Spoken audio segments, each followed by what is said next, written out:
Hello students, welcome to literature story. आज हम discuss करने वाले हैं हमारे बहुत ही इम्पोर्टेंट पोएट को, जो कि हैं जॉन किट्स। जॉन किट्स के बारे में हम पहले उनकी थोड़ी सी बायोग्राफी में बताऊंगी, उसके बाद मैं उनके वर्क के बारे में डिस्कशन करूंगी। बट उसके बाद हम ऐसे क्वेश्चन देखेंगे जो उनसे पूछे गए हैं। आपको अंदाजा हो जाएगा कि किस तरह के क्वेश्चन आपसे पूछे जाते हैं, पूछे गए हैं। उनकी लैंग्वेज, उनका पैटर्न आपको समझ में आएगा।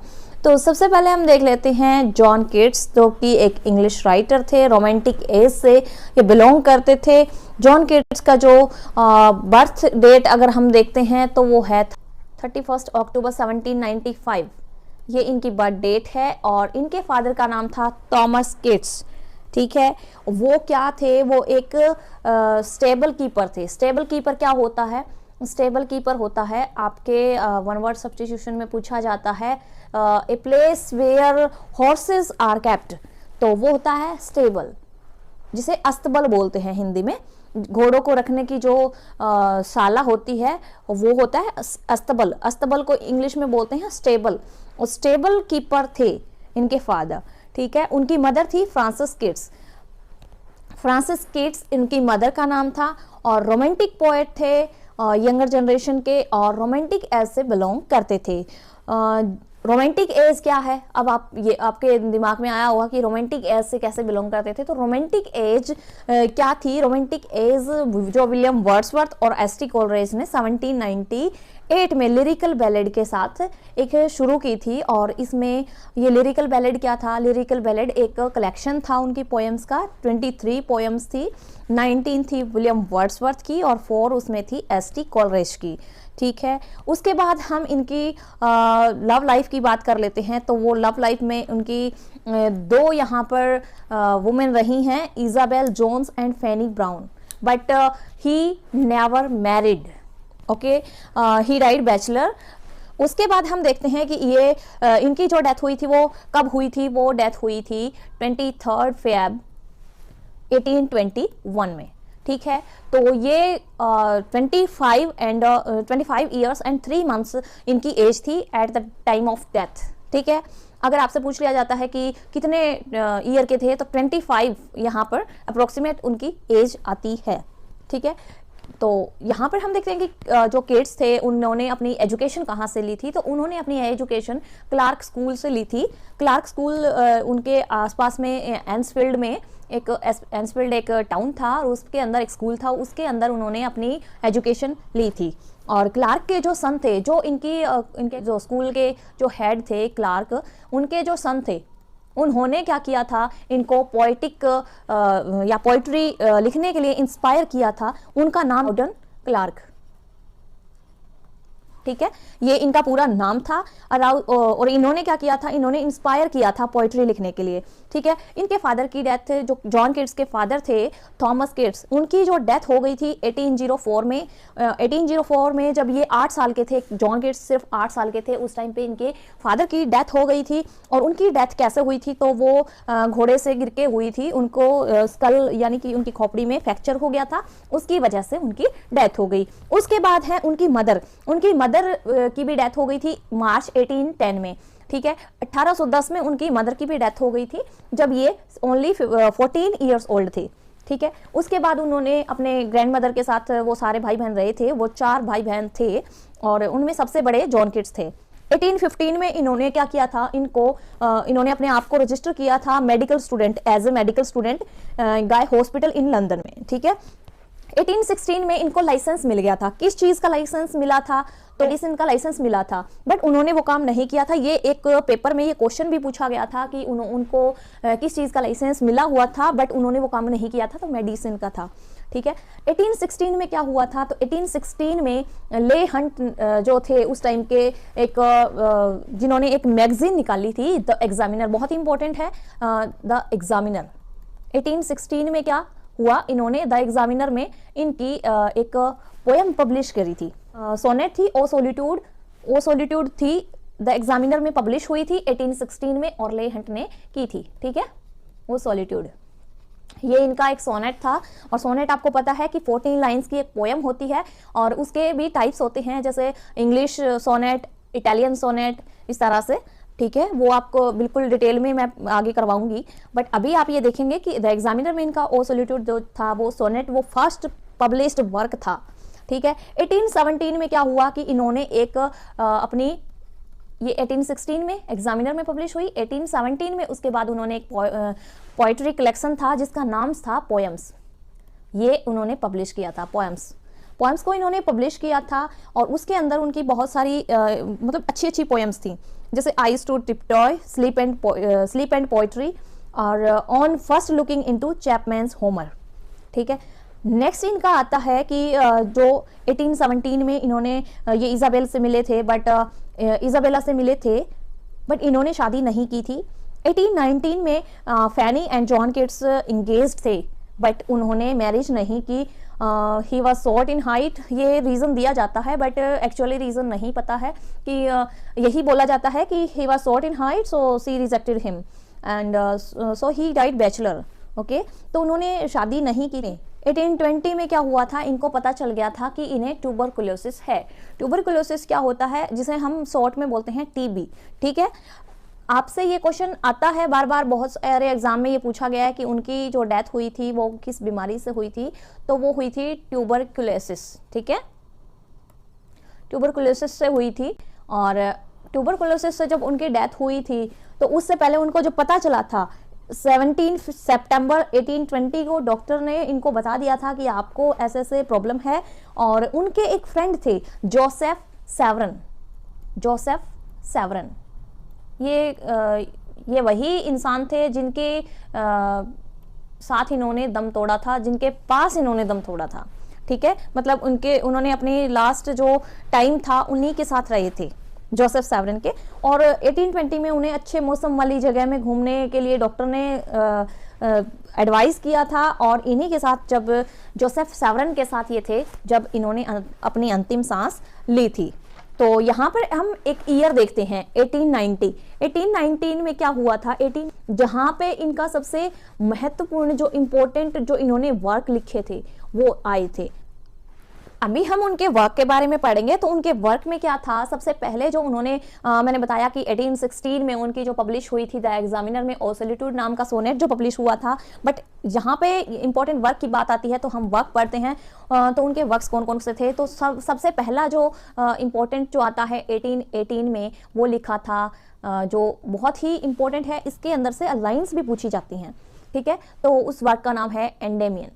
ठीक है, एंडेमियन इनका वर्क था और ये जो डेडिकेट किया गया था वो थॉमस चैटरटन को डेडिकेट किया गया था। थॉमस चैटरटन कौन थे, तो वो उस समय पे नहीं थे, उनकी डेथ हो चुकी थी। ठीक है, उनको उन्होंने डेडिकेट किया था। और इसकी फर्स्ट लाइन है, जो ओपनिंग लाइंस हैं, a thing of beauty is Joy for ever, जिनके लिए जॉन किट्स फेमस हैं। और a thing of beauty is Joy for ever ये राइमिंग कपलेट में लिखी गई है और ये जो लाइंस हैं, ओपनिंग लाइंस हैं, इसी पोएम की हैं जो 1818 में जॉन किट्स के द्वारा लिखी गई थी। और 1818 में इन्होंने एक और वर्क लिखा था जिसको इन्होंने अधूरा छोड़ दिया था, उनको इनकम्प्लीट छोड़ दिया था, इनको कंप्लीट नहीं किया था। तो 1818 में एक वर्क था हाइपेरियन।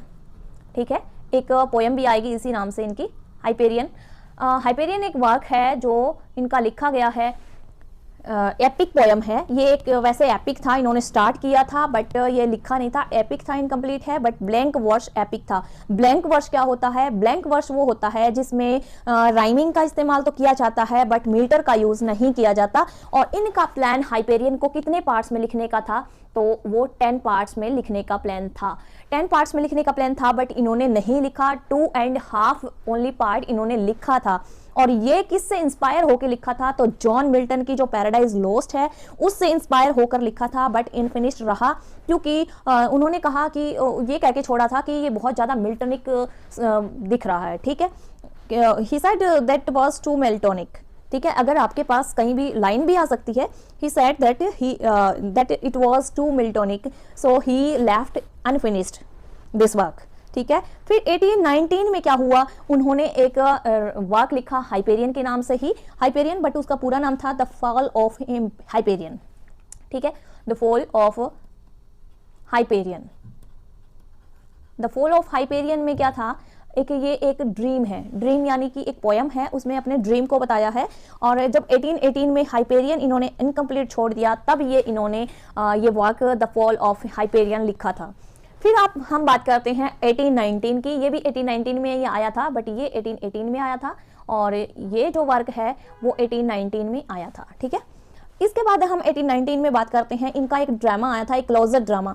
ठीक है, उसका नाम था ओथो द ग्रेट। ओथो द ग्रेट एक ऐसा वर्क है, ओथो द ग्रेट इस नाम से इनका वर्क है, 1819 में ही आया था, और ये क्लोजेट ड्रामा है। क्लोजेट ड्रामा ऐसा एक ड्रामा होता है जो परफॉर्म करने के लिए नहीं होता है, क्योंकि ड्रामा जो होते हैं वो परफॉर्म करने के लिए ही बने होते हैं, बट एक क्लोजेट ड्रामा जो होता है वो कभी भी परफॉर्म करने के लिए, स्टेज पर परफॉर्म करने के लिए नहीं होता है, वो सिर्फ पढ़ने के लिए ही लिखा जाता है उसे, वो होता है एक क्लोजेट ड्रामा। अगर आपसे लिटरेरी फॉर्म में ये पूछ लिया जाए तो भी एक क्लोजेट ड्रामा ये होता है कि जो पढ़ने के लिए लिखा जाए, परफॉर्म के लिए नहीं।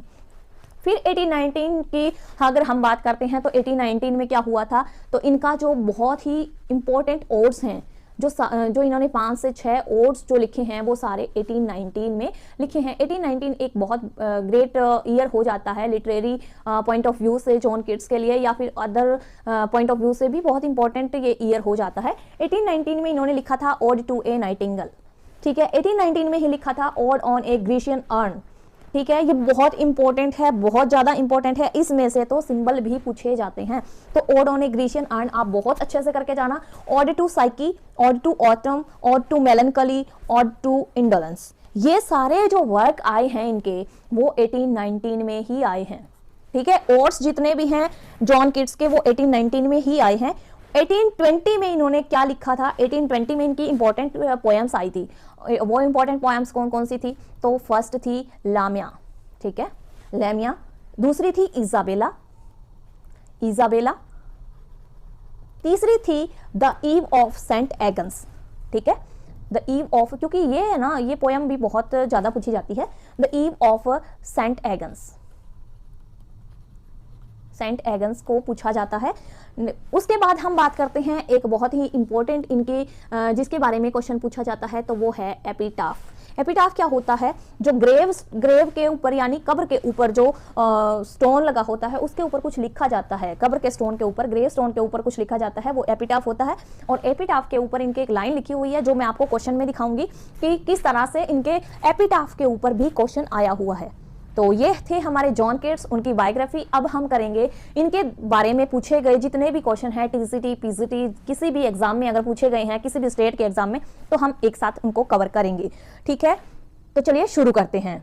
हमारा फर्स्ट क्वेश्चन है, पोरफायरो एंड मैडलिन आर लवर इन।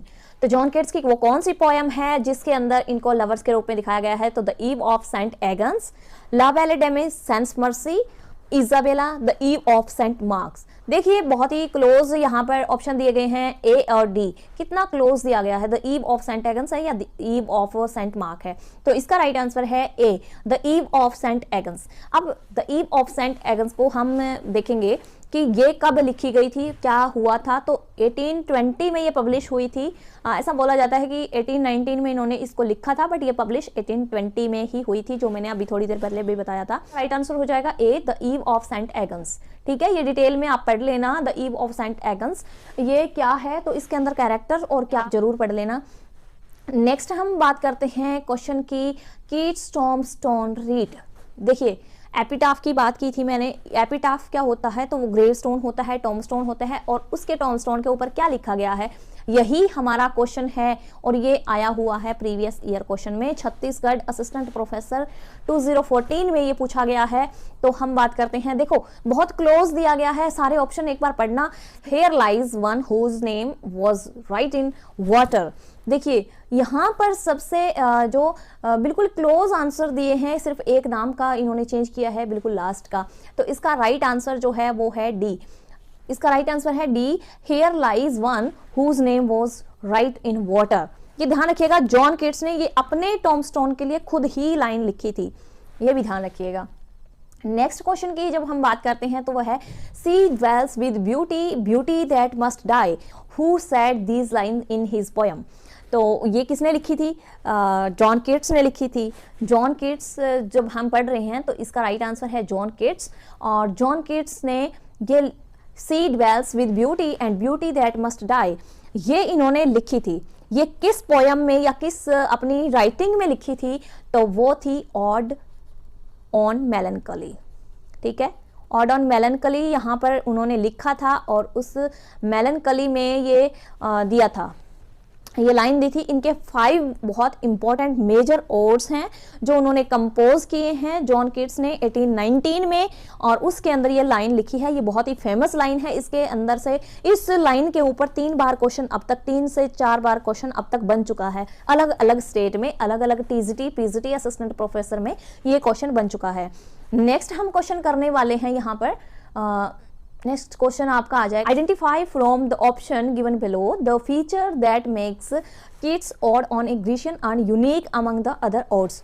देखो, इन्होंने बोला है ऑड ऑन एग्रीशन एंड को यूनिक बनाती हैं। कौन सी ऐसी फीचर हैं जो उसको अलग बनाती है बाकी ऑड से? The tone and thematic element of the classical ode, या no formal structure, use of personification based on experiment with sonnets, या फुल ऑफ एल्यूजन। तो यहाँ पर जो राइट आंसर है the tone and thematic element of the classical odd.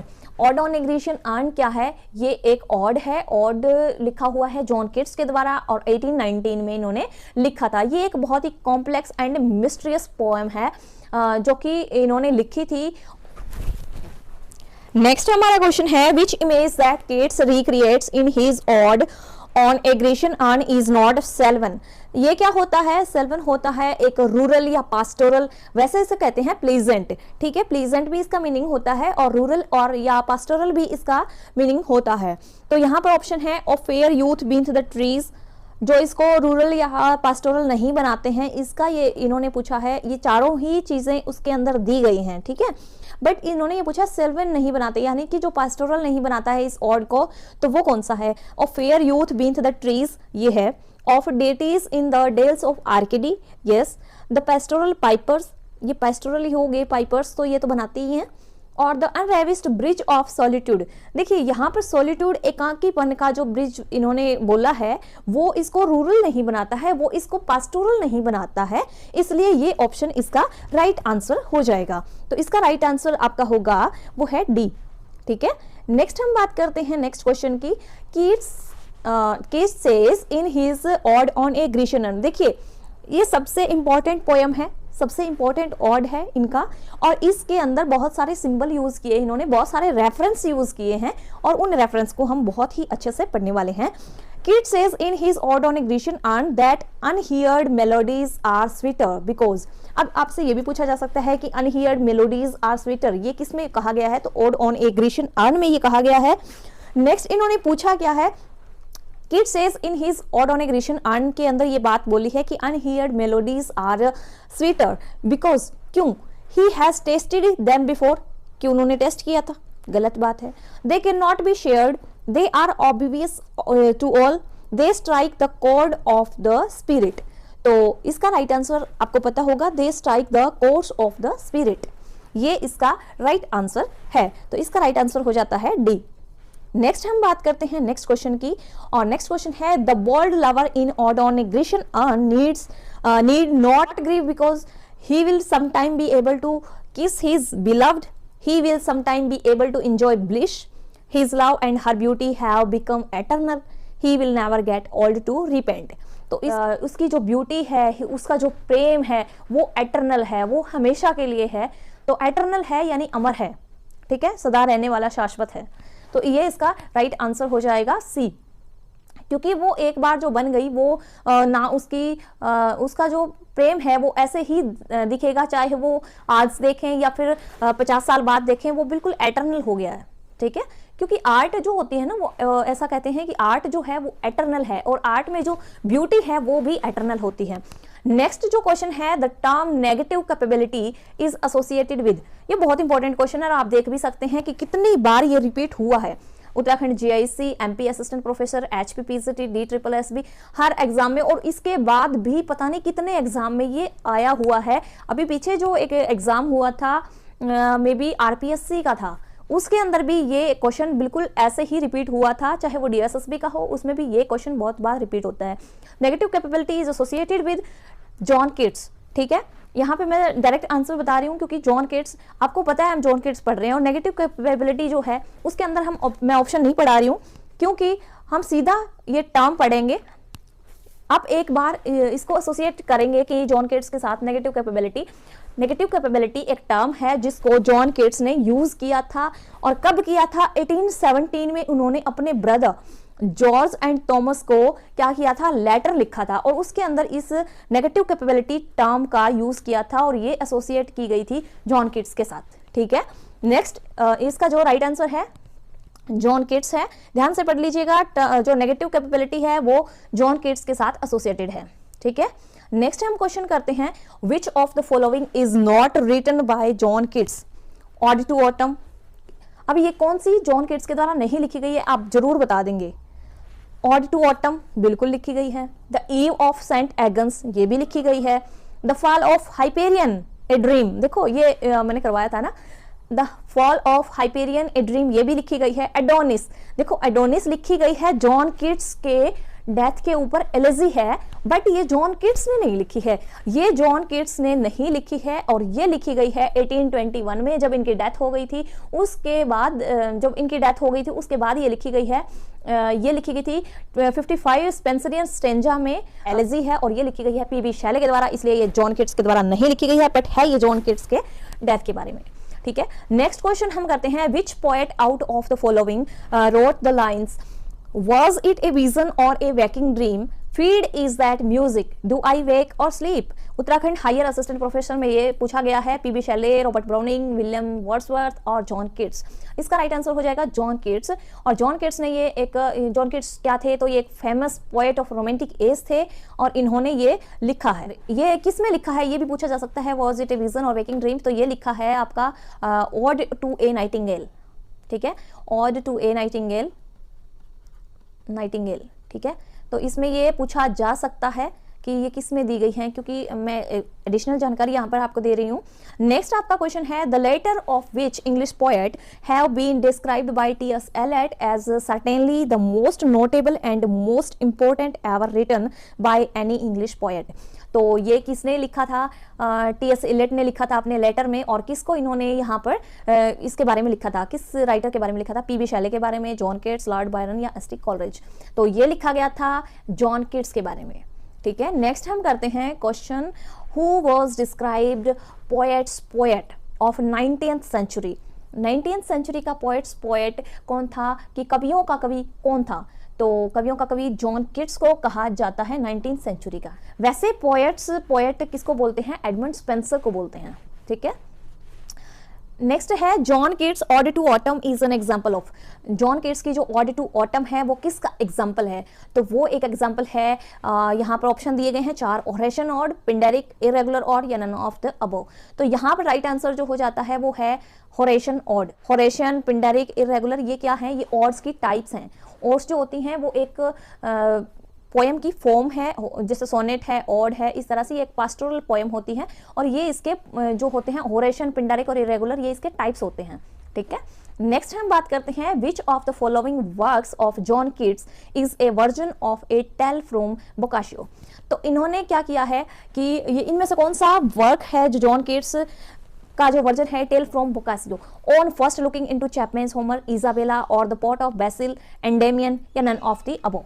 तो इसका right answer आपका हो जाएगा इजाबेला और the pot of basil. Isabella और द पोर्ट ऑफ बेसिल ये क्या है, तो एक नैरेटिव पोएम है, जॉन केट्स के द्वारा लिखी गई है, और ये जो अडेप्ट की गई है तो ये बोकासियोज डेकामोरन की स्टोरी से अडेप्ट की गई है। आपसे पूछा जा सकता है बोकासियो की किस वर्क से ली गई है, तो ये डेकामोरन से ली गई है। और ये किसकी स्टोरी बताता है, तो ये एक यंग वुमेन की स्टोरी बताता है, जिसकी फैमिली उसकी मैरिज करना चाहती है किसी हाई नोबल लड़के से। ठीक है, यानी कि उसकी वेल्थ से शादी करना चाहते हैं। तो ये उसके बारे में लोरेंजो नाम का एक कैरेक्टर है, उसके बारे में ये कहानी है, तो उसको वहां से ये ली गई है। नेक्स्ट हम क्वेश्चन करते हैं, which of the following periodical brutally assailed Keats second volume of works published in 1880। 1818 में कौन सी जो पीरियोडिकल है जिन्होंने किड्स की सेकंड पोएम को, मतलब इन्होंने क्रिटिसाइज किया था, the Quarterly Review, the B, the Rambler या the guardian.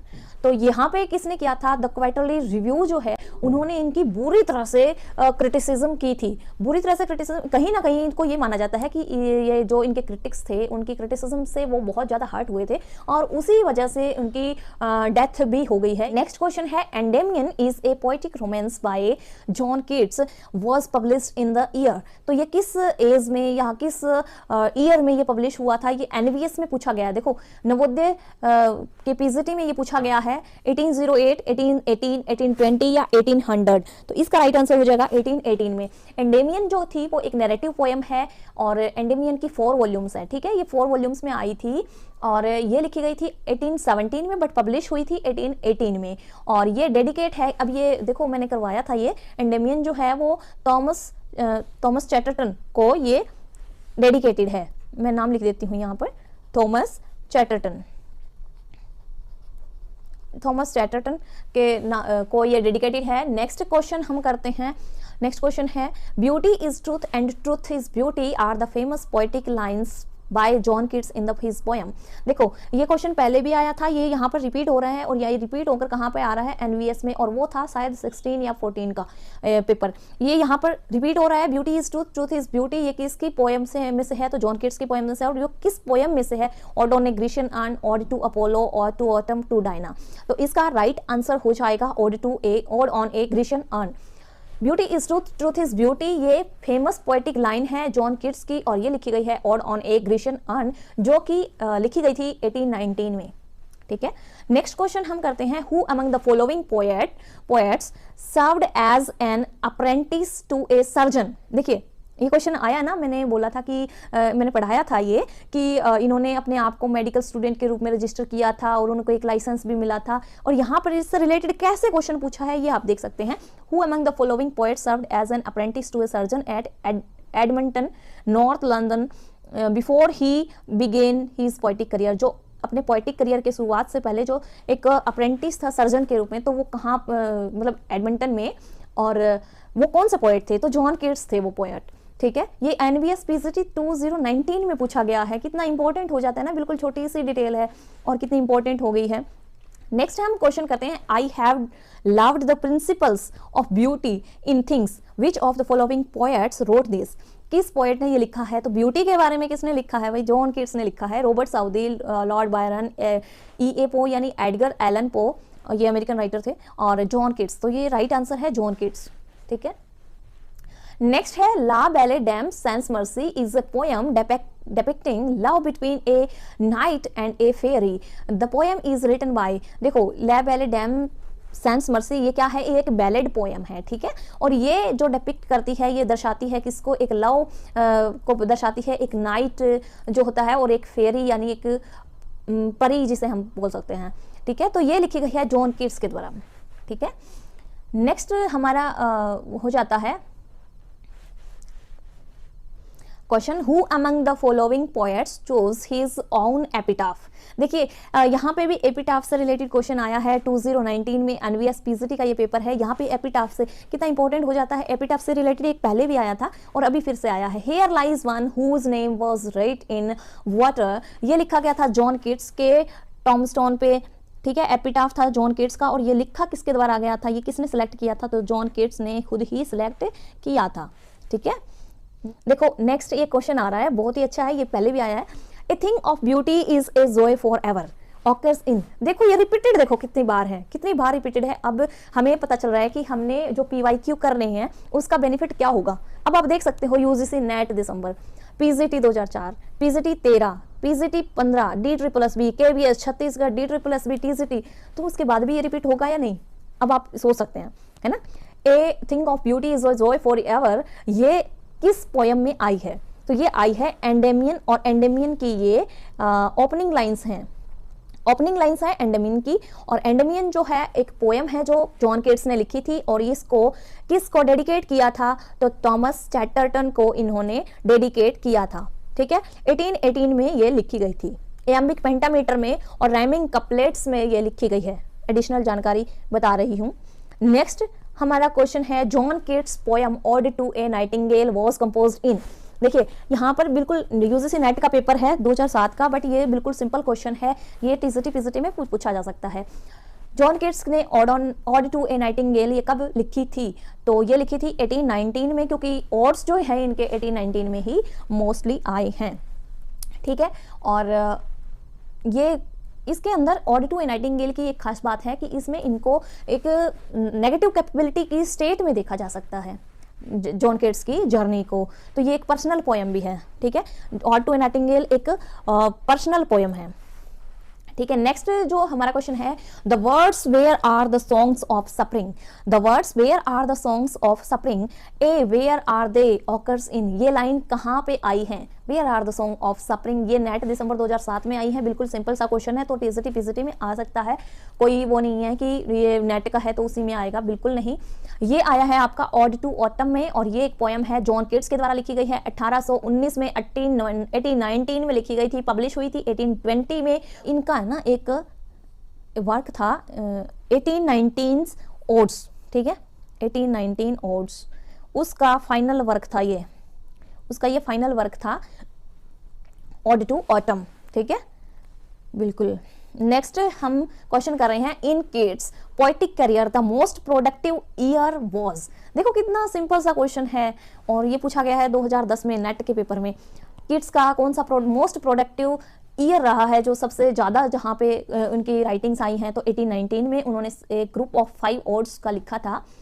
When Keats writes about the beaker full of the blushful Hippocrene, Hippocrene is, यहाँ पे Hippocrene क्या है? The fountain of the horse, a spring sacred to the muse, Mount Helicon produced from a blow of Pegasus, या both A and B। तो इसका right answer जो है वो है एक फाउंटेन ऑफ द हॉर्स। ये एक फाउंटेन है, फाउंटेन क्या कहते हैं जिसे, झरना, झरना, हाँ, फाउंटेन्स एक झरना टाइप है हॉर्स का, और a spring sacred to the muse, ये इसका राइट आंसर है। नेक्स्ट क्वेश्चन हम करते हैं, who is John Keats sylvan historian? Fanny Brawne, nightingale, the Grecian on the bridge of quietness. तो सिल्वन हिस्टोरियन क्या है, कौन है इसमें? तो इसका राइट आंसर जो है द ग्रेशियन अर्न, क्योंकि odd on A Grecian earn में द ग्रेशियन अर्न जो है वो सेल्वन हिस्टोरियन है। नेक्स्ट है, whom did Keats regard as the prime example of a negative capability?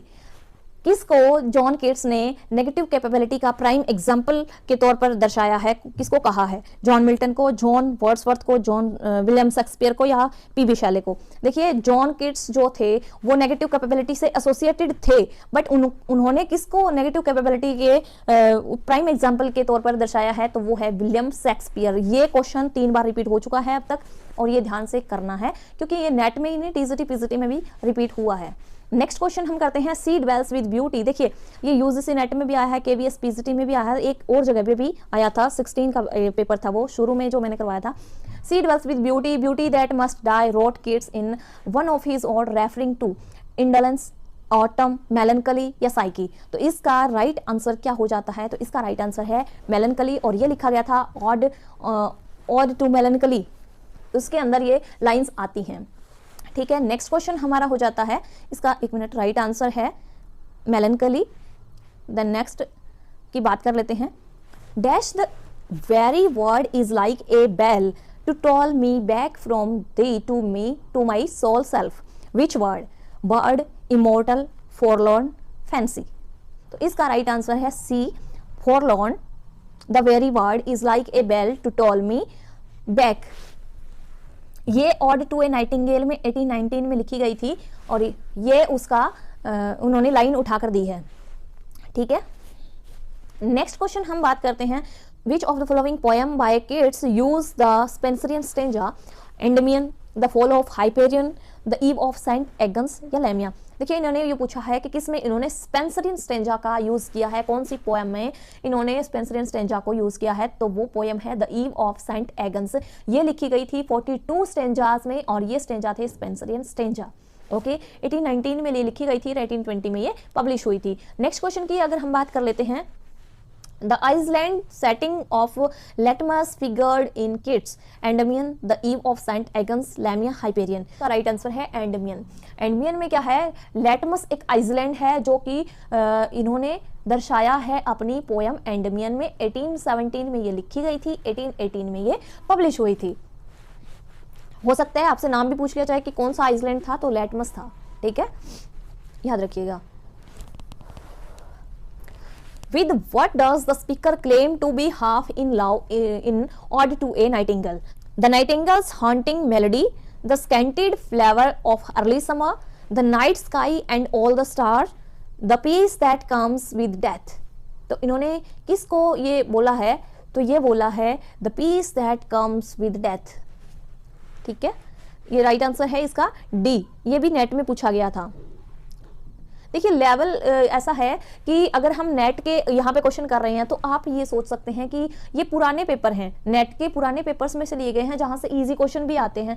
तो पीजीटी में भी अभी ऐसा नहीं है, बिल्कुल इजी पूछे जाएंगे। हो सकता है थोड़ा सा अगर लेवल टफ कर दिया जाए, थोड़ा सा अगर मॉडरेट लेवल भी दे दिया जाए तो इस टाइप के क्वेश्चन आपके आ सकते हैं, कोई बड़ी बात नहीं है। नेक्स्ट हम क्वेश्चन करते हैं, one of the most quoted statement on poetry by John Keats is reproduced with blanks below. Complete the statement with correct words. देखिए लाइन दी गई है बिल्कुल, और यहाँ पर इसको रिप्लेस क्या करेगा, if poetry dash as naturally as the leaves to a tree it dash at all.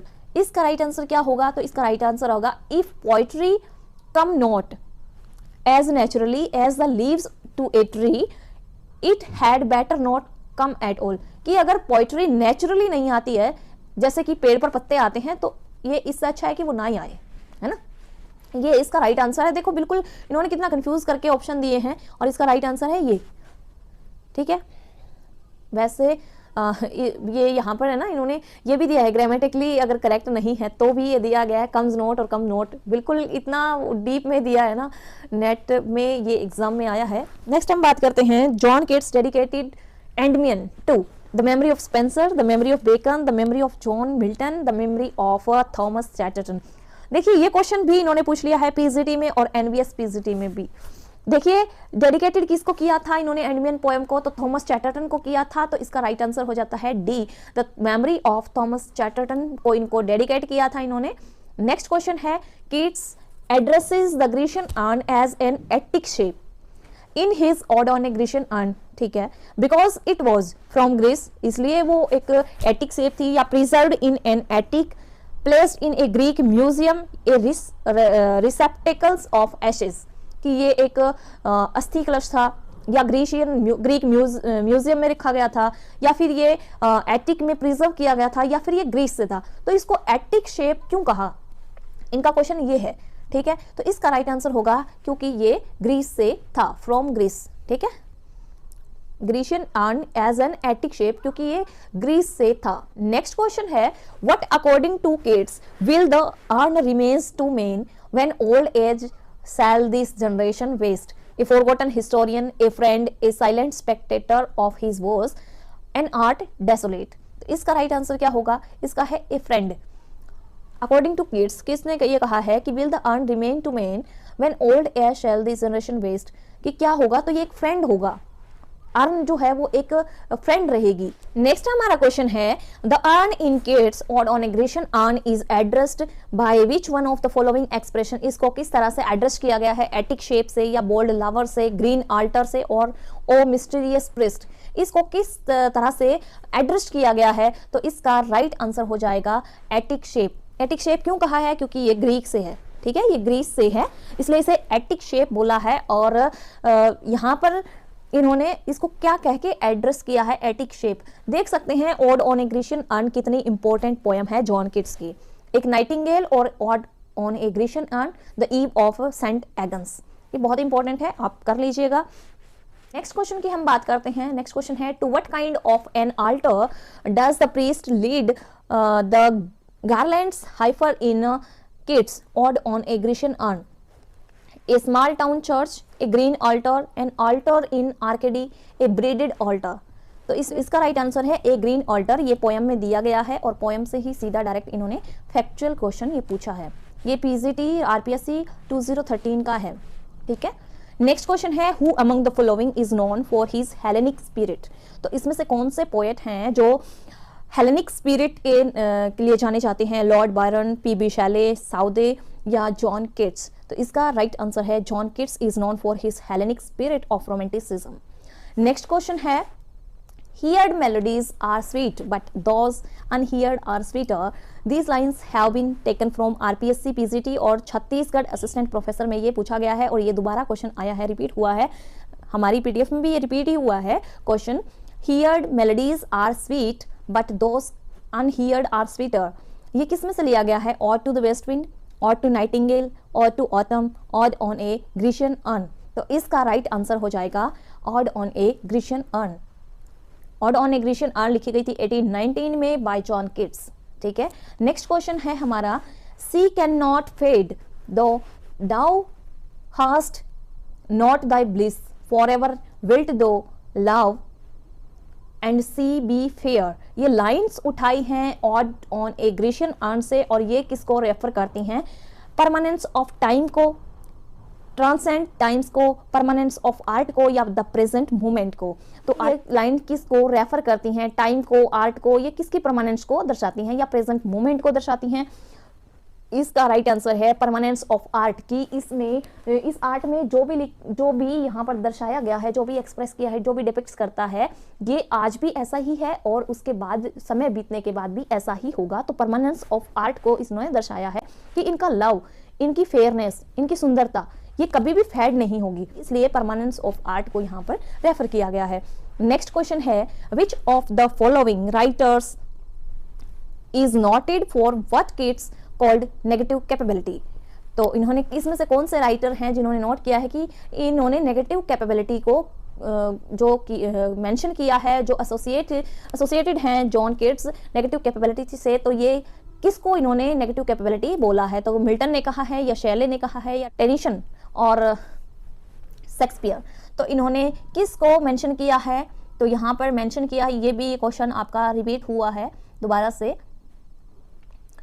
इसका राइट आंसर है Shakespeare. In Keats concept of negative capability Shakespeare has been noted to have possessed it enormously. इन्होंने कहा है कि जो इन्होंने इस term को यूज किया था अपने लेटर में और उसके साथ ये एसोसिएटेड थे कि इसका यूज विलियम शेक्सपियर ने बहुत टाइम पहले किया था। ठीक है, तो इन्होंने जो प्रीमियर एग्जाम्पल जो दिया था वो शेक्सपियर का ही दिया था। 1817 में इन्होंने एक लेटर लिखा था अपने ब्रदर्स को, टॉमस एंड जॉर्ज को, और उस लेटर में नेगेटिव कैपेबिलिटी टर्म का यूज किया था। नेक्स्ट क्वेश्चन आ जाता है with which of the following poets do we associate the pictorial quality of poetry. कि किस पोएट को हम एसोसिएट करते हैं पिक्टोरियल क्वालिटी जो दर्शाती है अपनी पोएम्स में, अपनी पोएट्री में? तो वो कौन है? विलियम वर्ड्सवर्थ हैं, केट्स हैं, शैले है या मिल्टन है? तो इसका राइट आंसर है केट्स, क्योंकि अगर इसका एग्जांपल देखना है ना पिक्टोरियल क्वालिटी का, तो ode on a Grecian earn is the perfect example of pictorial quality, because उसके अंदर इतनी सारी पिक्चर्स आपको मिलेंगी। कहीं पर लवर है, कहीं पर पास्टोरल पाइपर है, उसके द्वारा आप अंदाजा लगा सकते हैं कि बिल्कुल पिक्चर के थ्रू आपके वो आंखों के सामने ना वो पोइट्री बिल्कुल ऐसे आर्ट जैसे आप खुद देख रहे हैं, इस तरह से उन्होंने डिस्क्रिप्शन दिया है इस चीज़ का। तो इसको पिक्टोरियल क्वालिटी के लिए परफेक्ट जो माने जाते हैं वो हैं जॉन किट्स। ठीक है, जॉन किट्स डाइड ऑफ, ये क्वेश्चन आप नोट करके रख लें, बिल्कुल ये नोट करके रखने वाला क्वेश्चन है, क्योंकि यहाँ पर जो ऑप्शन है ना कोलेरा, कंजप्शन, टाइफाइड और रेनल फेलियर, तो यहाँ पर राइट आंसर है कंजम्पशन। ये राइट आंसर है कंजम्पशन और इसका दूसरा नाम है ट्यूबरकुलोसिस। ठीक है, टीबी जिसे हम शॉर्ट में कहते हैं टीबी, ट्यूबरकुलोसिस, कंजम्पशन भी बोलते हैं इसे। ये एक ऐसी जो डिजीज थी जो जॉन किट्स की डेथ इनके इसी के द्वारा हुई थी। इनकी जॉन किट्स की मदर की, इनके ब्रदर की भी डेथ इन्हीं से हुई थी। नेक्स्ट क्वेश्चन करते हैं, द लाइन दो was not born for death, immortal bird occurs in to skylark, the nightingale, ode to a nightingale या डार्कलिंग थ्रश। इसका राइट आंसर है जिसने इमॉर्टल बर्ड बोला है। एक राइटर और भी हैं हमारे जिन्होंने इसी तरह से पोइट्री लिखी है, ये इसी तरह से पोइटिक जो स्टाइल यूज किया है वो भी हैं, बट यहाँ पर ये पूछा है कि ये लाइन किस पोयम में आई है। तो ये लाइन आपकी आई है इमॉर्टल बर्ड कि यू दो was not born for death, immortal word occurs in to skylark, the nightingale, ode to a nightingale या डार्कलिंग थ्रस। तो इसका राइट आंसर है ode to a nightingale. Ode to a nightingale जो है वो 60 line की एक पोएम है और जो जॉन किट्स ने कंपोज की थी और पब्लिश की थी। नेक्स्ट क्वेश्चन हम कर रहे हैं, the odes of Keats are regular, irregular, both regular and irregular, neither regular nor irregular. तो इनके जो ऑड्स हैं वो कैसे हैं, जॉन किट्स ने जो ऑड लिखे हैं वो कैसे हैं, तो वो रेगुलर ऑड्स होते हैं। रेगुलर ऑड्स इन्होंने लिखे हैं और इसमें क्या होता है, जो स्ट्रक्चर होता है इसके अंदर वो रेगुलर होता है और सिंपल होता है, ठीक है। तो इसका राइट आंसर हो जाता है ए कि जॉन किट्स ने रेगुलर ऑड लिखे हैं, इनका स्टाइल जो है लिखने का वो रेगुलर ऑड है। नेक्स्ट क्वेश्चन हम करते हैं, Keats poem la belle dame sans mercy is a. ये पोएम है, पोएम की आगे टाइप्स होती हैं और वो टाइप्स ऑप्शन में दी गई हैं कि किस टाइप की ये पोएम है। बैलेड है, ए सोनेट है, एन ऑड है, एन एलेजी है। तो ये कैसा है, तो ये एक बैलेड है। Option A is the right answer. A ballad is la belle dame sans mercy is a ballad written by John Keats, ठीक है। नेक्स्ट क्वेश्चन हम करते हैं, the year that was the culminating point in Keats career. ये वही question है, repeat होके आया है, बिल्कुल इसकी लैंग्वेज चेंज होके आई है। 1817, 1818, 1819, 1821। अगर आपको पता है कि किस ईयर में सबसे ज्यादा इनका लिटरेरी करियर बना था तो आपको पता है 1819 वो ईयर है। और अब अगर आप इन नाम में उलझ के रह जाते हैं तो एक अलग चीज है। बाकी अगर जिनको ये पता है कि 1819 में इन्होंने करियर में सबसे ज्यादा कुछ लिखा था, इन्होंने ऑड्स अपने 5 मेजर ऑड्स जो लिखे थे वो भी इसमें लिखे थे, तो 1819 is the right answer. Next question is, which poem of John Keats has the theme of a fatal, magical love luring man to his doom? The Eve of Saint Agnes, La Belle Dame Sans Mercy, Ode to Psyche, Ode on a Grecian Urn। तो इसका right answer क्या है, इसका right answer है B. इन्होंने बोला है कि इसका एक थीम है, एक फैटल है, मैजिकल लव है। इसमें एक नाइट और एक फेरी के बीच में जो लव दिखाया, लव पोएम है ये, लव एक बैलेड है और लव पोएम है ला बेले डेम सेंस मर्सी, और इसके अंदर इन्होंने fatal theme of A fatal and magical love इन्होंने दर्शाया है और राइट आंसर इज बी, ठीक है। Next question is, read the following lines of poem and answer the question that follows. Yes, I am past them for a nobler life where I may find agonies, the strife of human hearts. Which characteristic of the poet's creation do you find in these lines? Romantic quality, humanitarian, melancholy और sensuousness। यहाँ पे ये जो lines दी गई हैं ये किसकी characteristics हैं? रोमन क्वालिटी की है, ह्यूमैनिटेरियन की है, मेलनकली की है, सेंसुअसनेस की है। तो जहाँ पे ह्यूमन हार्ट्स की बात हो रही है, अगनीज की बात हो रही है, नोबलर, ये I must pass them for a nobler life, यहाँ पे ह्यूमैनिटेरियन की बात हो रही है। ये B is the right answer, ठीक है। नेक्स्ट क्वेश्चन की जब हम बात करते हैं वो है, in which of his odes Keats wonders do I make or sleep. Option है ode to Grecian urn, ode to Psyche, ode to nightingale, none of these. ये पीसीटी 2002 में पूछा गया है। Do I make or sleep John Keats की line है, ये कौन से पोएम में लिखी गई है? तो ये इसका राइट आंसर हो जाएगा सी, ऑड टू नाइटिंगेल में ये लिखा गया है do I make or sleep. Next question है, here lies one whose name was write in water, who is here spoken of, Shelley, Arnold, Wordsworth, Keats. देखिए ये क्वेश्चन तीसरी बार यहाँ पर रिपीट हुआ है, अलग अलग एग्जाम में, अलग अलग लैंग्वेज में, अलग अलग स्टाइल में। तो यहाँ पर राइट आंसर है डी। किट्स के एपिटाफ के ऊपर ये लाइन लिखी गई है, here lies one whose name was right in water, और ये जो लाइंस हैं ये एपिटाफ की लाइंस हैं जो जॉन किट्स ने अपने डेथ से पहले ही डिसाइड कर दी थी।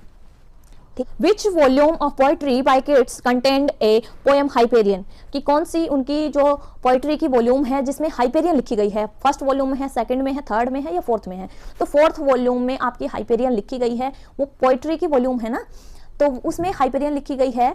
और हाइपेरियन जो है वो एन अबेंडेंड एपिक पोएम है।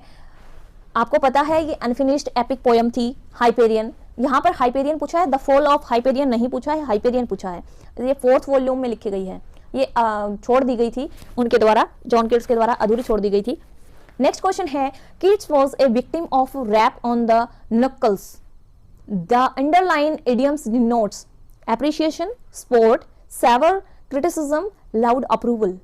कि किड्स जो थे वो एक विक्टिम थे, एक रेप ऑन द नुकल्स, ये है ना एक इडियम्स है, और इडियम्स में इसका मीनिंग क्या होता है ये पूछा गया है। देखो इन्होंने लिटरेचर भी पूछ लिया है और इडियम्स भी पूछ ली हैं, है ना।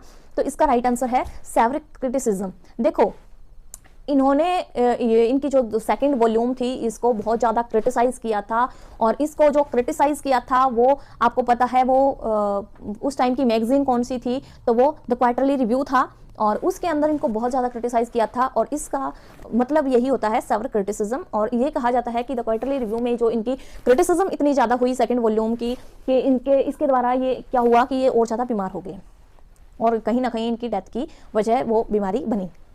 नेक्स्ट है select from the following the name of the author on whose grave the word he chose himself are carved. Here is one whose name is written in water. Keats, Byron, Milton, Swinburne. देखो बिल्कुल यहाँ पर ना ये fourth time ऐसा है जहाँ पे ये क्वेश्चन रिपीट हो रहा है अलग अलग एग्जाम्स में। किट्स, बायरन, अलग लैंग्वेज भी अलग दे रखी है ना कि किस तरह से घुमा फिरा के ये क्वेश्चन पूछते हैं। तो इसका राइट आंसर है जॉन किट्स, और उन्होंने अपनी एपिटाफ की अपनी ग्रेव के ऊपर जो लिखा जाता है एपिटाफ उसको पहले ही सिलेक्ट कर दिया था, खुद के लिए खुद ही सिलेक्ट किया था। नेक्स्ट क्वेश्चन है for which profession John Keats had licence but never practised it. ये भी सेकंड टाइम ये रिपीट हुआ है। फार्मासिस्ट, या आपको फार्मासिस्ट की जगह ये नाम भी दे सकते हैं, ठीक है। नेक्स्ट है फार्मासिस्ट, आर्किटेक्ट, इंजीनियर या लॉयर। तो आपको पता है फार्मासिस्ट इनका इन्होंने लाइसेंस लिया था, और फार्मासिस्ट का लाइसेंस इन्होंने जो लिया था उसको उन्होंने प्रैक्टिस कभी नहीं किया क्योंकि ये लिटरेरी प्रोफेशन में आ गए थे। ये क्वेश्चन इनका दूसरी बार आया है। नेक्स्ट क्वेश्चन है which of the following books was translated bye John kits, कि कौन सी बुक को जॉन किट्स ने ट्रांसलेट किया था, एनियड, इलियड, ओडेसी या वलगेट। तो इन्होंने कौन सी बुक को ट्रांसलेट किया था, इसका राइट आंसर है एनिड। एनिड जो है वो ट्रांसलेट की थी जॉन किट्स ने। नेक्स्ट क्वेश्चन है what caused John Keats death, कि जॉन किट्स की डेथ का कारण क्या था, मलेरिया था, ट्यूबरकुलोसिस था, न्यूमोनिया था या टाइफाइड था। देखो जहाँ पे मैंने एक क्वेश्चन पहले पढ़ाया था उसमें था कंजप्शन, ठीक है, यहाँ पे है ट्यूबरकुलोसिस। ट्यूबरकुलोसिस और कंजप्शन एक ही होता है, ठीक है, कंजप्शन और ट्यूबरकुलोसिस एक ही होता है, और इसी की वजह से इनकी डेथ हुई थी, ये इनकी डेथ का रीजन था। नेक्स्ट क्वेश्चन है who said Keats was a Greek, Wordsworth, Coleridge, Lamb या शैले। किसने कहा था कि किट्स एक ग्रीक थे, ये कहा था पीबी शैले ने। किट्स वाज ए ग्रीक, ये पीबी शैले के द्वारा कहा गया था। ये ध्यान रखिएगा किस राइटर को किसने क्या कहा है, ये भी बिल्कुल बहुत ज्यादा इंपॉर्टेंट हो जाता है आपके लिए जब आप किसी भी एग्जाम की तैयारी कर रहे हैं, खास करके teaching exams. The most notable characteristics of Keats poetry is satire, sensuality, sensuousness या सोशल रिफॉर्म। तो नोटेबल कैरेक्टरिस्टिक है किट्स की पोइट्री की, तो सबसे पहली जो इनकी कैरेक्टरिस्टिक है वो है सेंसुअसनेस। नेक्स्ट क्वेश्चन है which of the following poets does not belong to the lake school. Lake school क्या था, तो लेक एक जगह का नाम था जहां पे ये रहते थे, जो राइटर थे वो रहते थे, और यहाँ पे नॉट बिलोंग पूछा है कि जो नहीं रिलेटेड थे, वहां से संबंध नहीं रखते थे लेक स्कूल से। तो जॉन किट्स थे, कोलरिज थे, साउदी थे या वर्ड्सवर्थ थे। तो इसका राइट आंसर हो जाता है किट्स, क्योंकि ये कोकनी स्कूल ऑफ पोइट्री से ये कनेक्शन रखते थे, और Robert Southey, S T Coleridge और विलियम वर्ड्सवर्थ ये लेक स्कूल ऑफ पोएट से ये कनेक्शन रखते थे, बिलोंग करते थे। नेक्स्ट है which work was described by Keats as a feverish attempt rather than a deed accomplished. Endymion, Hyperion, the Eve of Saint Agnes, none of these. यहाँ पर right answer इसका है कि किस वर्क को किट्स ने ये बोला था ए feverish attempt rather than a deed accomplish. तो इसका राइट आंसर है हाइपेरियन को, क्योंकि इन्होंने इसको इनकम्प्लीट छोड़ा था, और इनकम्प्लीट छोड़ने का जो रीजन था उनका, तो उन्होंने ये बोला भी था कि दैट वाज टू मिल्टनिक, और यहाँ पर इन्होंने बोला है a feverish attempt rather than a deed accomplished, ठीक है। तो इन्होंने इसको अधूरा छोड़ दिया था। नेक्स्ट क्वेश्चन है when did Keats die. Keats की डेथ कब हुई थी, 1795 में, 1789 में, 1821 में, 1777 में। तो देखिए 1795 में तो इनका बर्थ हुआ था, जन्म हुआ था। 1821 में ट्यूबरकुलोसिस या कंजम्पशन की वजह से इनकी डेथ हो गई थी 1821 में। तो राइट आंसर इसका हो जाएगा सी, ठीक है। नेक्स्ट हम बात करते हैं नेक्स्ट क्वेश्चन की। Keats dropped the first stanza of one of his odes, it was from Ode to Psyche, Ode to Melancholy, Ode to Apollo, ode on indolence.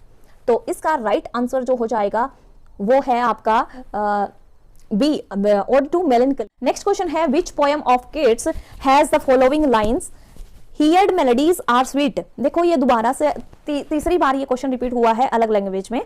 Which poem of Keats has the following lines heard melodies are sweet but those unheard are sweeter therefore ye soft pipes play on odd on a Grecian urn, odd to a nightingale, odd on melancholy, none of these. This odd on a Grecian is the right answer of this question. A is the right answer. Okay. Next हम बात करते हैं next question की। For whom Keats used the term egotistical sublime? Coleridge, P.B. Shelley, Byron या William Wordsworth. ये किनके लिए इन्होंने किड्स ने यूज किया है इगोटेस्टिकल सबलाइम का यूज किसके लिए किया है? तो वो किया है विलियम वर्ड्सवर्थ के लिए। जॉन किड्स ने विलियम वर्ड्सवर्थ के लिए इगोटेस्टिकल सबलाइम का यूज किया है और उन्होंने एक लेटर लिखा था 1818 में लेटर टू वुड हाउस। तो उसके अंदर इन्होंने विलियम वर्ड्सवर्थ को इगोटेस्टिकल सबलाइम बोला था। ठीक है। नेक्स्ट क्वेश्चन हम बात करते हैं which of these is not a work by John Keats, कि इसमें से कौन सा वर्क है वो जॉन किड्स का नहीं है? Ode to autumn, to night, Isabella, the pot of basil. आप ये अंदाजा लगा सकते हैं ऑड टू ऑटम इन्हीं का है, इजाबेला भी इन्हीं का है, द पॉट ऑफ बेसिल इन्हीं का है और इसी का दूसरा नाम था ये इजाबेला का। टू नाइट ये इनका नहीं है। टू नाइट ये एक पोएम है और ये पोएम है पीबी शैले की जो 1824 में लिखी गई थी, पीबी शैले ने लिखी थी और इसमें ये राइट आंसर हो जाता है कि टू नाइट जो है वर्क इनका नहीं है, ये पीबी शैले का वर्क है। नेक्स्ट हम बात करते हैं which is John Keats first poem. तो जॉन केट्स की जो फर्स्ट पोएम थी वो कौन सी थी? Meg Merrilies, on looking at Chapman's Homer, Endymion या व्हेन आई हैव फियर्स। इसका राइट आंसर है, इसका राइट आंसर आपका हो जाएगा B, on looking at Chapman's Homer, क्योंकि इन्होंने एक वर्क जो पब्लिश किया था 1816 में। एक तो थी द एग्जामिनर जो ले हंट की मैगजीन थी उसके अंदर पब्लिश हुआ था, वो वर्क आपका हो जाता है। और दूसरा ये है कि इन्होंने एक पोएम्स के नाम से जो पोएट्री कलेक्शन किया था उसके अंदर ये पोएम थी। तो यहाँ पे जो ऑप्शन दिए गए हैं उनमें यही एक राइट आंसर है जो इनकी इनमें सबसे पहले जो पब्लिश हुआ था। ठीक है। और फर्स्ट पोएम जो मानी जाती है on looking at Chapman's Homer. Next question है Endymion by Keats is the story of a young shepherd. Endymion जो है वो एक स्टोरी है यंग शेपर्ड की, loved by the moon goddess, जो एक मून गॉडेस से प्रेम करता है। Keats took the story from, ये कहाँ से ली गई है इनकी स्टोरी? ग्रीक मैथोलॉजी से ली है, हाईलैंड लॉर से ली है, कैंटिस टेल से ली है या रोमन मिथ से ली है? तो इसका राइट आंसर हो जाएगा ग्रीक मैथोलॉजी। तो आपको पता ही है कि इन्होंने कहा भी था, पीबी शैले ने इनको कहा था किड्स वॉज ए ग्रीक, क्योंकि इन्होंने ग्रीशियन अर्न में भी जो ग्रीक अर्न का बिल्कुल डिस्क्रिप्शन इतना ज़्यादा विस्तृत दिया है और उसके बाद इन्होंने ये ग्रीक मैथोलॉजी से जो थीम उठाए हैं अपनी जो ग्रेट जो पोइट्री हैं उनके, तो इसके लिए इनको ये बोला था पीबी शैले ने कि Keats was a Greek. Who said my heart aches and a drowsy numbness pen?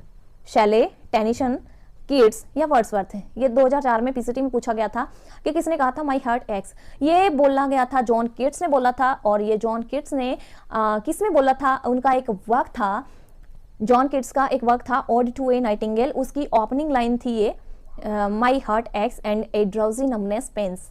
Odd to a nightingale में जॉन किड्स की ओपनिंग लाइन थी ये और जो कि लिखा गया था 1819 में। नेक्स्ट क्वेश्चन है Who said about kids? कि किसने किड्स के बारे में ये कहा?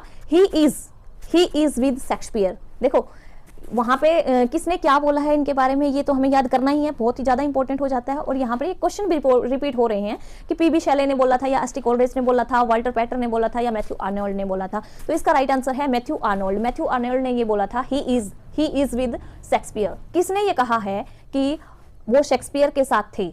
ही इज विद शेक्सपियर, क्योंकि उन्होंने नेगेटिव कैपेबिलिटी को उनकी शेक्सपियर की कैच किया है कि शेक्सपियर ने ये बहुत पहले यूज़ की थी और शेक्सपियर का जो टाइम पीरियड था वो उनसे कितना पहले था, लगभग 200 ईयर्स बिफोर। ये मैथ्यू आर्नोल्ड ने बोला है। किड्स नेक्स्ट क्वेश्चन है हमारा a long romance entitled Endymion is written by. कि एंडेमियन जो है लॉन्ग रोमांस है, ये एक शेपर्ड है और एक मून गॉडेस है, उनके बीच जो रोमांस दिखाया गया है, जो लव पोएम है, ये रोमांस है, रोमांटिक पोएम है, ये किसके द्वारा लिखी गई है? Shakespeare, Browning, Keats, Shelley. तो ये लिखी गई है जॉन कीट्स के द्वारा। नेक्स्ट क्वेश्चन है, Keats was a classical poet, sentimental poet, didactic poet या हेलेनिस्टिक पोएट? तो जॉन कीट्स जो हैं वो कैसे पोएट हैं? तो जॉन कीट्स हेलेनिस्टिक पोएट हैं। इसका राइट आंसर है D, Hellenistic poet John Keats माने जाते हैं। ठीक है, जॉन कीट्स जो थे वो एक इंग्लिश रोमांटिक पोएट थे as well as Hellenistic poet. Next question है, ये नेट में आया हुआ है लेकिन बहुत ही अच्छा क्वेश्चन है, आप जरूर देखिए। In the fall of Hyperion, एक हाइपेरियन नाम से था, 1818 में एक एपिक पोयम थी जिसको अनफिनिश्ड छोड़ दिया था जॉन कीट्स ने। उसके बाद उन्होंने the fall of Hyperion a dream, ये एक पोयम लिखी थी कीट्स ने और इन्होंने इसका डिस्क्रिप्शन दिया है और उसके बाद में इसमें से एक क्वेश्चन पूछा था। In the fall of Hyperion, a dream Keats sees a ladder leading upward and is addressed by a prophetess in the following words, कि इसमें एक प्रोफेट्स है जो none can usurp this height but those to whom the miseries of the world are misery and will not let them rest. Who is the prophetess? देखो, prophet जो prophecy करते हैं उसमें है एक फीमेल जो प्रोफेट है जिसे प्रोफेटस बोला है, वो कौन है? यूरेनिया है, मोनेटा है या मेलेट है या मेनेमे है? तो इसका राइट आंसर जो है वो मोनेटा है। द फॉल ऑफ हाइपेरियन में की ये लाइंस हैं जिसमें एक ड्रीम बताया, ड्रीम पोएम है, उसमें उन्होंने एक ड्रीम का जिक्र किया है और उसमें एक प्रोफेट्स का जिक्र किया है, मोनेटा नाम है उसका। Then who is the prophets? Then Moneta is the prophetess. Next question है, Keats La Ballade Dames Sans Mercy combines two poetic form. अब यहाँ पे पोइटिक फॉर्म पूछी है कि दो पोइटिक फॉर्म का यूज उन्होंने कंबाइन किया है, ला बैलेड डैम्स सेंस मर्सी। तो इसमें क्या किया है? लिरिक है, ड्रामेटिक मोनोलॉग है, बैलेड है या सोनेट है? तो इसमें दो चीजें हैं। देखो, बैलेड तो ये है, ठीक है, बैलेड तो ये है, तो आपके दो ऑप्शन कट जाते हैं, बी और डी। ठीक है, थर्ड जिसमें आ रहा है, 3 जिसमें आ रहा है वो बच गए ए और सी। अब ये देखना है लिरिक है या ड्रामेटिक मोनोलॉग है। तो इसका राइट आंसर है लिरिक। ये लिरिक है, ड्रामेटिक मोनोलॉग नहीं है, लिरिक एंड बैलेड है। तो इसका राइट आंसर जो है वो आपका हो जाता है C. C is the right answer. Next question है, what is the closing line of Keats ode to a nightingale? अब नाइटिंगेल की आपसे ओपनिंग लाइन पूछी थी, यहाँ पर इन्होंने क्लोजिंग लाइन पूछी है। केवीएस पीजीटी का ये आंसर है, क्योंकि आपको पता है ओपनिंग लाइन सभी पढ़ के जाते हैं, है ना, लेकिन क्लोजिंग लाइन हो सकता है किसी को याद हो, किसी को याद ना भी हो। तो यहाँ पर क्लोजिंग लाइन पूछी है केवीएस पीजीटी में और इसका राइट आंसर है, पहले हम ऑप्शन देख लेते हैं, and be among her cloudy trophies hung to let the warm love in, fled is that music, do I wake or sleep, into the clouds and never more return. इसका right answer है fled is that music, do I wake or sleep. ये इसकी closing line है और ये ode to Nightingale है, ये 1819 में लिखी गई थी जॉन कीट्स के द्वारा और इसमें ये इंस्पायर होते हैं एक बर्ड सॉन्ग के द्वारा और वो बर्ड्स क्या कौन सा है? वो है नाइटिंगेल। और जॉन कीट्स कंपोज करते हैं ये पोएम सिर्फ एक दिन के अंदर। ठीक है, What term does Keats use for the Grecian urn? Grecian urn के लिए इन्होंने कौन सी टर्म का यूज किया है? जॉन कीट्स ने किस टर्म का यूज ग्रीशियन अर्न के लिए किया है? डॉक्टर, सोशियोलॉजिस्ट, आर्टिस्ट या हिस्टोरियन? तो इसका यूज किया है इन्होंने हिस्टोरियन नाम से। हिस्टोरियन टर्म जो है वो यूज की है द ग्रीशियन अर्न के लिए। नेक्स्ट क्वेश्चन है, dash shade beauty is truth, truth beauty in ode to a Grecian urn. Ode to a Grecian, देखो पहले क्वेश्चन आया था beauty is truth, truth is beauty, ये किस पोएम में की गई है, यूज की है? तो ode to a Grecian urn. अभी ये पूछा है कि ये किसने यूज किया है, तो जॉन कीट्स ने किया है। झारखंड पीजीटी 2017 में ये क्वेश्चन आया था और इसकी लैंग्वेज चेंज करके ये क्वेश्चन दिया गया है। John Keats is the right answer. Next question है, what would help a reader recognize Keats to autumn as a poem from the romantic period? कि टू ऑटम जो पोएम है कीट्स की, उसको रीडर कैसे पहचानते हैं कि वो एक रोमांटिक पीरियड से बिलोंग करती हुई पोएम है? तो इसके राइट इसके जो ऑप्शंस हैं, its logical succession of image या its concise use of couplet, its lavish natural imagery या its use of iambic pentameter. तो इसका जो राइट आंसर हो जाएगा वो है आपका इट्स लेविस नेचुरल इमेजरी। क्योंकि रोमांटिक पीरियड में क्या होता था, रोमांटिक पीरियड की यही तो पहचान थी, यही तो कैरेक्टरिस्टिक थी कि इन्होंने नेचुरल इमेजरी को यूज किया है। ओके, आज की ये हमारी क्लास थी और आगे हम करने वाले हैं एक और राइटर, एक और इंपॉर्टेंट राइटर के साथ मिलते हैं नेक्स्ट वीडियो में। Thank you. अपनी तैयारी को बूस्टअप करते रहिएगा और PYQ करते रहिएगा कि आपको पता चले कि कैसे क्वेश्चन यहाँ पूछे जाते हैं, कैसे क्वेश्चन पूछे गए हैं, किस तरह से लैंग्वेज चेंज होती है, आपको पैटर्न का पता लगता रहेगा। ओके, वीडियो पसंद आई हो तो लाइक कर दीजिएगा। Thank you very much.